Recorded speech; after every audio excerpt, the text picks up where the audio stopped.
That's right. One of these days I will fade out, but until then, I will not. Good morning.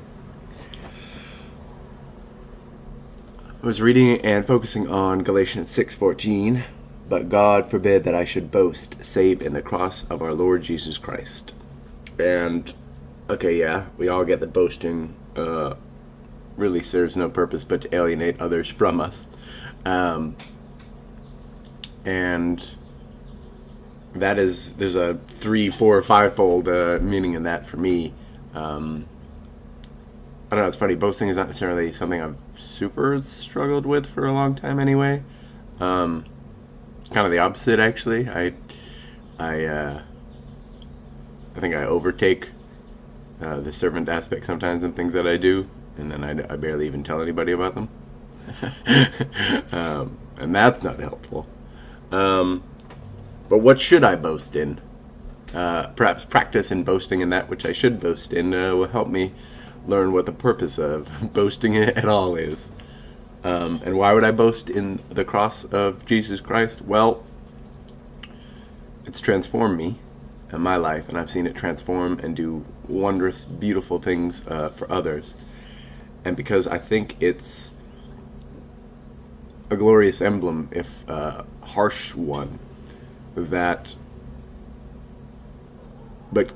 key to my understanding of human nature and of God's nature, that, for example, to go ahead and do the 316 that pops up at every football game, or sketch about a football game, for God so loved the world that he gave his only begotten Son, that he gave him, that Christ would come and teach us to live humbly and in love, and speak nothing but forgiveness and truth, and then would sacrifice of himself not only to a people filled with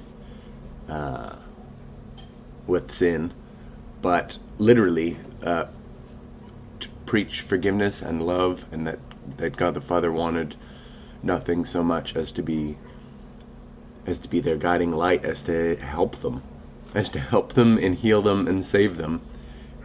And those literal people would then tear him to bits and stick him on a cross, but he would let it all go down. This person who had lived a life of servanthood and taught not but servanthood and love of God and love of neighbor and love of enemy and forgiveness beyond our capacity to forgive, would then demonstrate exactly what he was talking about. Sacrificing of himself, that God would forgive all of us, really, for who we have become and who we are, really, still to this day. Read human history if you have any confusion about it, or read the newspaper.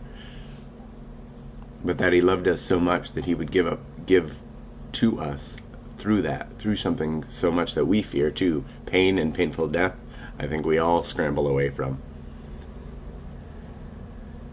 That he loved us so much as to do that, as to make righteousness possible. So I guess I can boast in that is fabulous. Well done.